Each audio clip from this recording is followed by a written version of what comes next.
Impressions, views, click-through rate, likes, subscribers, which of these metrics matter? Well, if you take any of those metrics into your bank and you try and deposit those, guess what your bank teller is going to tell you? They're going to say, you've lost it, go home, go back to being an influencer, you can't deposit any of those here. So at the end of the day, okay, there's 3 numbers that we are focusing on, okay? And without these numbers, I can almost guarantee that your advertising is doomed to fail, because if you can't measure it, you can't improve it. And if we can't see what's working, how do we know whether or not we're actually making any money from our advertising? So the 3 metrics that we're going to cover today is our client acquisition cost. In other words, how much does it cost you to get that customer?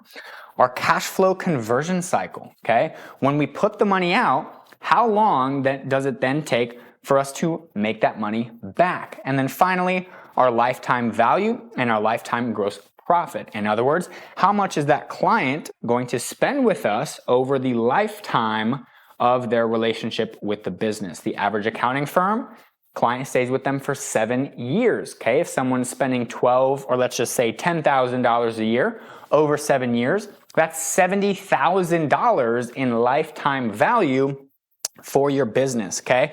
Now, here's the thing, is that typically as a service-based business, you have costs to fulfill said service. So I like to actually look at the lifetime gross profit.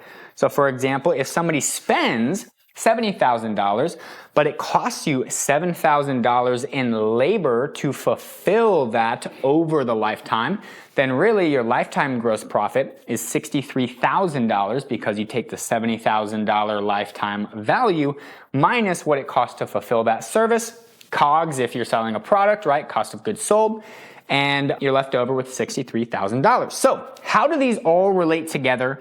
And most importantly, how do we manipulate these so that you can have a profitable business and outspend your competitors? Now, before we dive into that, that's actually a point that I want to touch on. I have a lot of clients come to me. In fact, last week I had a guy come to me who's a client, and he said, hey, Daniel, look, I'm at $150 cost per booked call.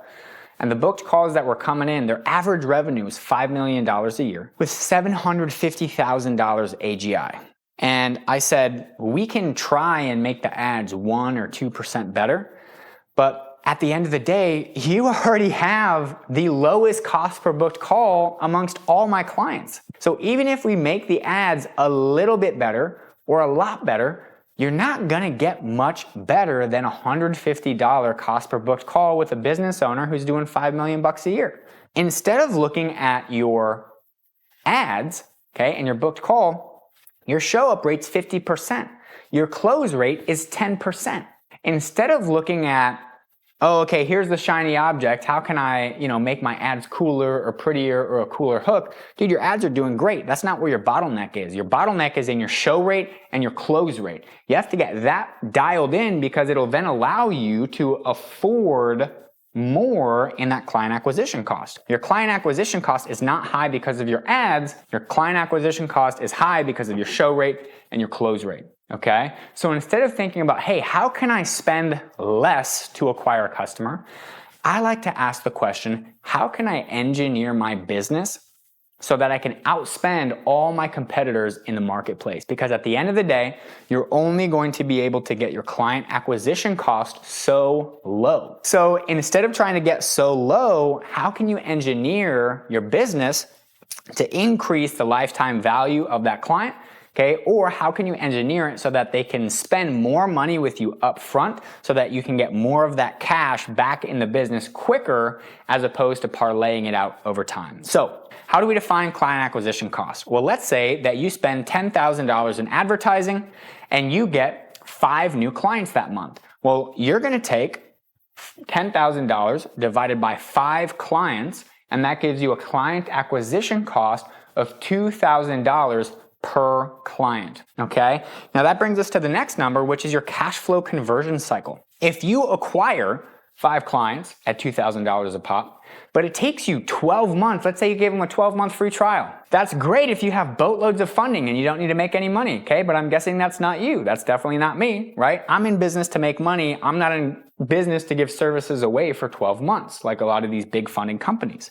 So my goal here is, how can I make money on this transaction? Instead of going 12 months without getting paid, maybe it's that each client that you acquired pays you $4,000 the first month. So you were able to take that client acquisition cost and you're able to remove that client acquisition cost because you get paid in the first 30 days, which allows you to get that cash back in the business. So we want to focus on how can we make money as soon as possible, because we don't want to have to carry this float of this ad spend. If you ever look at how attorneys work, a lot of PI attorneys, right, personal injury, they don't get paid until the case finishes. Well, the case could take 6 months or it could take 2 years. So they have to have a big cash reserve that allows them to carry out these cases over time until they can get paid. We don't want to operate in that scenario. We want to be able to make our money back within 30 days. That way, we can recoup our advertising cost and put that money back out into ads. And then the last thing that we want to focus on is our lifetime value. This is probably the most underrated stat. While everybody's focusing on how can I get a lower acquisition cost, instead, why don't we focus on taking each of those customers and making them worth more to your business? Okay, it's a lot easier to keep a client around than it is to go and acquire a new client. Invest some of your time in looking at how can we increase the lifetime value. Okay, what's our churn? What's our attrition rate? How many people are canceling? Is there anything that we can do to stop that, to mitigate that? Are there any things coming up, any signals, any indicators that show us when someone's about to cancel? Okay, so the way that these all relate together, all right, and just kind of a ideal goal, okay, when it comes to your KPIs and scaling. If you can make back the gross profit, okay, of your client acquisition cost by 2x. So let's say that your client acquisition cost is $1,000. You can double that money into $2,000, let's say, within a 30-day time period, and you're able to get that money back. Well, what that allows you to do is it then allows you to scale very far. What I like to do, and this is not financial advice, this is just what I personally like to do, is instead of risking my own money on ads, what I'll do is I'll actually go and I'll put it on a credit card. I'll use other people's money. So I'll go and I'll put it on the credit card. And most credit cards, they allow you to pay off the card within 30 days and not incur any interest. So what I'll do, especially if I'm testing a new ad, is I'll go and I will do my initial ad budget on that credit card.